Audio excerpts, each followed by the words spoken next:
Hello students, स्वागत है आपका विक्रम एकेडमी के यूट्यूब चैनल पर। आज हम 7th स्टैंडर्ड का मैथ सब्जेक्ट सीखने जा रहे हैं। टॉपिक है 9 direct proportion and inverse proportion. Okay, तो टॉपिक स्टार्ट करने से पहले हम देखेंगे कुछ टर्म्स डायरेक्ट प्रोपोर्शन और इनवर्स प्रोपोर्शन से। ठीक है, तो डायरेक्ट प्रोपोर्शन क्या होता है? ओके, तो लास्ट स्टैंडर्ड में हमने डायरेक्ट प्रोपोर्शन और इनवर्स प्रोपोर्शन के बारे में सीखा है। अभी यहाँ पे थोड़ा सा रिवाइज करेंगे और फिर प्रैक्टिस सेट सॉल्व करने के लिए लेंगे। डायरेक्ट प्रोपोर्शन, तो कंपैरिजन के लिए हमें एग्जांपल देना पड़ेगा। Number of notebooks and cost. एक बुक की कॉस्ट समझो 10 रुपीज़ है। 10 बुक की कॉस्ट कितनी हो जाएगी? 100। 5 बुक की कॉस्ट कितनी हो जाएगी? 50। ओके, अगर एक की कॉस्ट 10 रुपीज़ है तो 10 के 100, 5 की 50। इससे क्या पता चलता है? अगर क्वांटिटी इंक्रीज की तो उनकी कॉस्ट भी इंक्रीज होती है। 1 से 10 क्वांटिटी की तो 10 से 100 हो गए। 10 से क्वांटिटी कम की, डिक्रीज की, तो वैल्यू भी डिक्रीज हुई। जब किसी एक क्वांटिटी को इंक्रीज किया जाए तो उससे रिलेटेड दूसरी क्वांटिटी भी इंक्रीज होती है। इफ किसी एक क्वांटिटी को डिक्रीज किया जाए तो उससे रिलेटेड दूसरी क्वांटिटी भी डिक्रीज होगी। तो डायरेक्ट प्रोपोर्शन उसे बोला जाएगा। एक क्वांटिटी इंक्रीज या डिक्रीज होने से दूसरी क्वांटिटी भी सिमिलर इंक्रीज या डिक्रीज होगी, तो होगा डायरेक्ट प्रोपोर्शन। ठीक है, इनवर्स प्रोपोर्शन क्या होगा? तो इनवर्स प्रोपोर्शन थोड़ा इससे उल्टा होगा। अगर किसी एक क्वांटिटी को इंक्रीज किया जाए दूसरी क्वांटिटी डिक्रीज होगी, उल्टा होगा। और फर्स्ट क्वांटिटी को डिक्रीज किया जाए तो दूसरी क्वांटिटी इंक्रीज होगी। तो इनवर्स प्रोपोर्शन हम बाद में देखेंगे। पहले हमें देखना है डायरेक्ट प्रोपोर्शन और उससे रिलेटेड सम्स। तो आपको अभी पता चला होगा, याद आया होगा, अगर किसी एक क्वांटिटी को बढ़ाया जाए तो दूसरी क्वांटिटी भी बढ़ेगी। अगर एक क्वांटिटी को घटाया जाए तो दूसरी क्वांटिटी भी घटेगी। तो चलो अभी ये बेसिस पे हम सॉल्व करेंगे प्रैक्टिस सेट के सम्स। ठीक है, तो स्टूडेंट्स प्रैक्टिस सेट 37 लेना है हमें। फर्स्ट सम है, if 7 kg onion cost 140 rupees, how much must we pay for 12 kg onions. तो देखो, क्वांटिटी ऑफ ओनियंस है और कॉस्ट है हमारे पास, तो अगर क्वांटिटी बढ़ेगी तो कॉस्ट भी तो बढ़ेगी। ओके, तो यहाँ पे हम क्या बताएंगे? यहाँ पे बताएंगे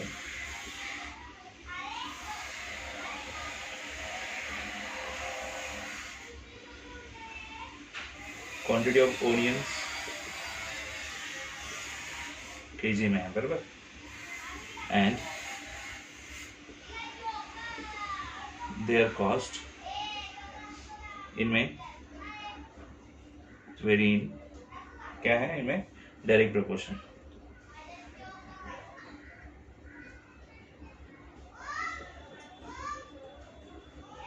ओके, अच्छा, अभी 12 kg ओनियन की कॉस्ट पता नहीं है। ओके, तो अज्यूम करते हैं, चलो यहाँ पे ही अज्यूम करते हैं।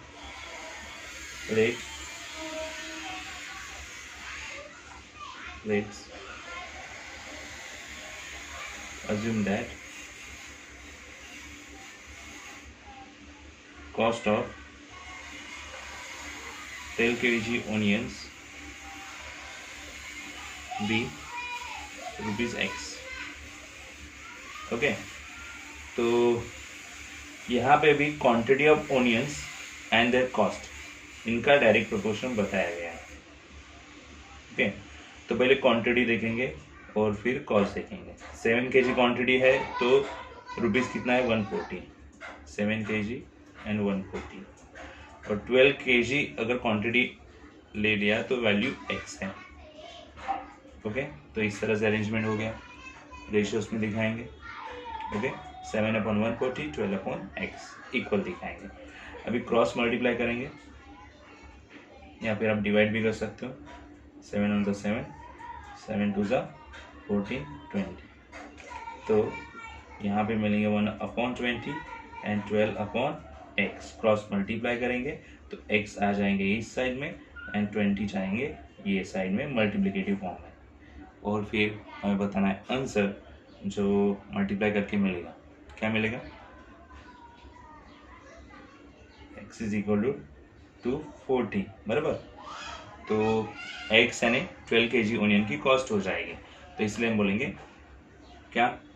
Cost of 12 kg onions is 240 rupees. Cost of 12 kg onions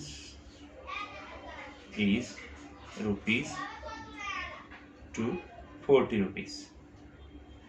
ये हो गया सम यहाँ पे सॉल्व। ठीक है। Sum number 2 students, if 600 rupees buy 15 bunches of feed, how many will 1280 rupees buy? So एक लाइन में बताया हमें 600 रुपीज में 15 bunches ऑफ फीड ले सकते हैं।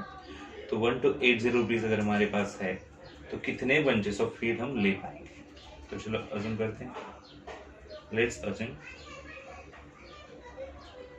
इन 1280 rupees we buy X bunches of feed।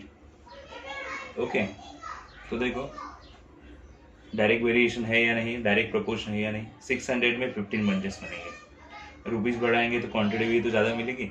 Yes, तो एक क्वांटिटी इंक्रीज करने से दूसरी क्वांटिटी भी इंक्रीज होगी।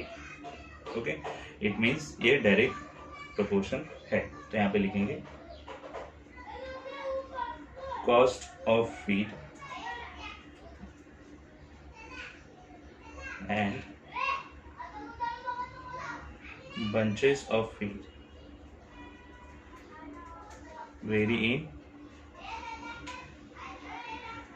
direct proportion।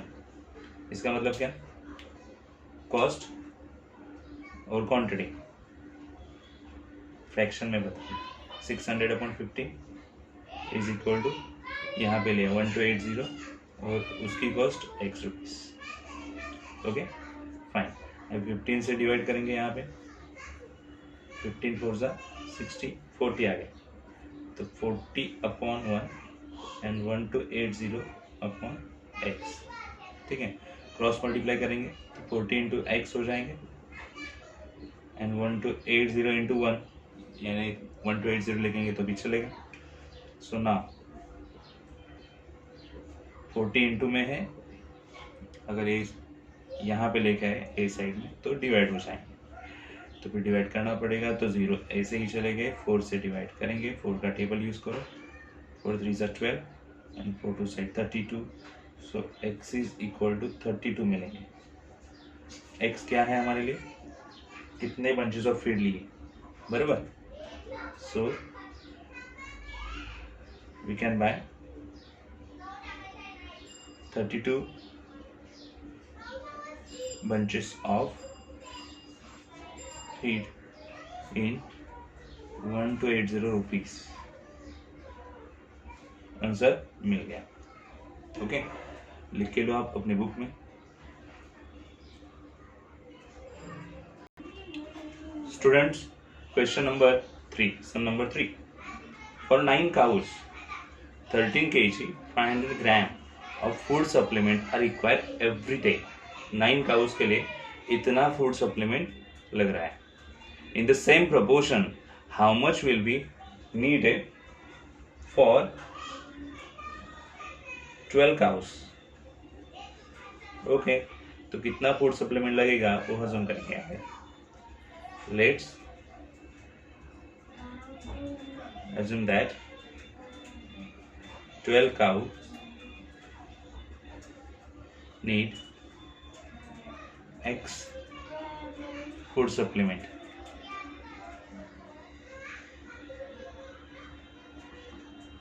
Okay, X kg आप बोल सकते हैं यूनिट में, X kg food supplement.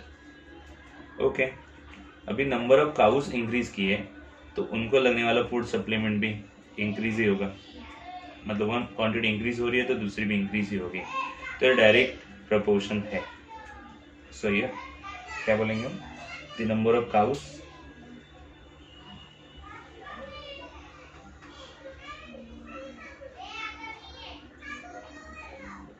and their food supplement.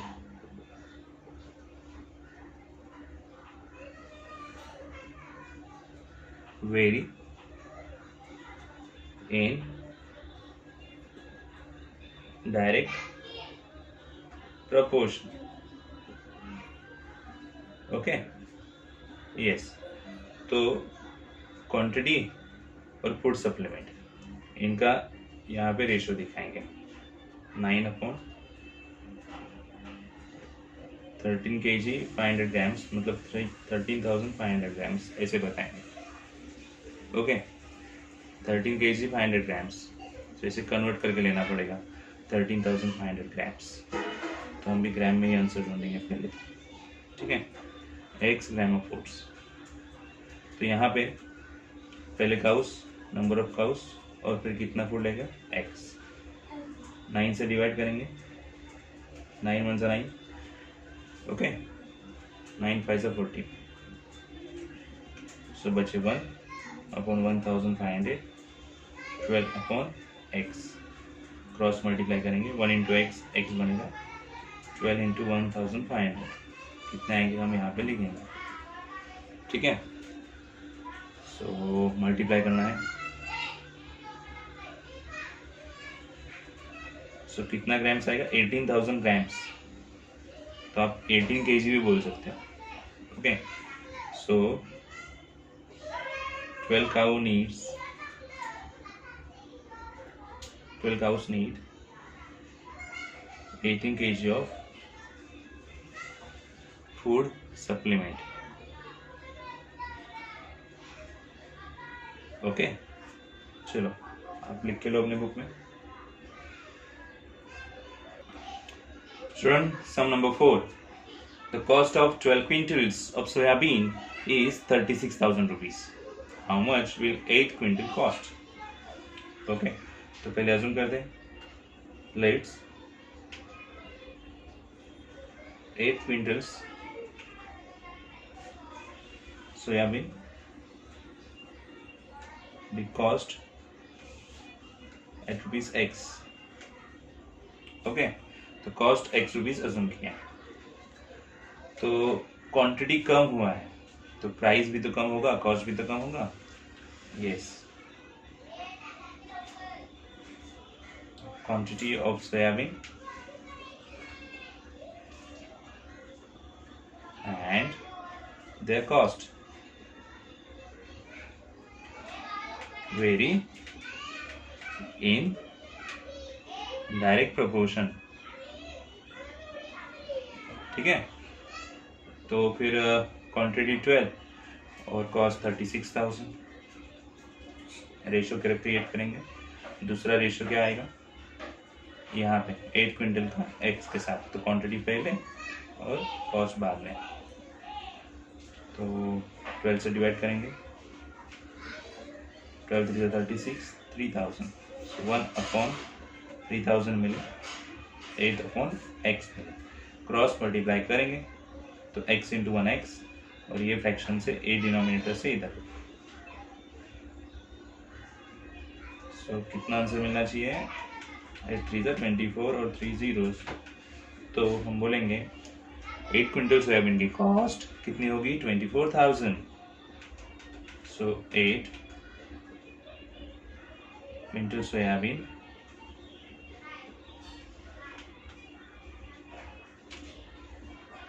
Cost rupees 24,000। Okay चलो लिख के लो सम number 5 students, 2 mobiles cost rupees 16,000 rupees. How much money will be required to buy 13 such mobiles?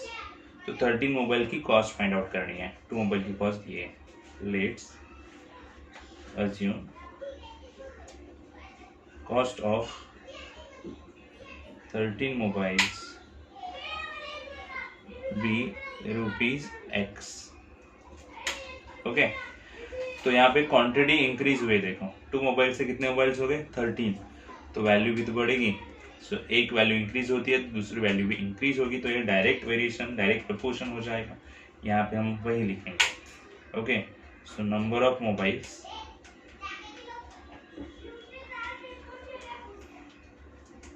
and their cost vary in direct proportion। तो चलो, number of mobiles कितने पहले line में 2, जिनकी cost कितनी है 16,000, रेशो बनाया डायरेक्ट वेरिएशन के लिए, और 13 मोबाइल्स है जिनकी कॉस्ट x है। 2 से पहले डिवाइड करेंगे तो 1/8,000 मिलेगा,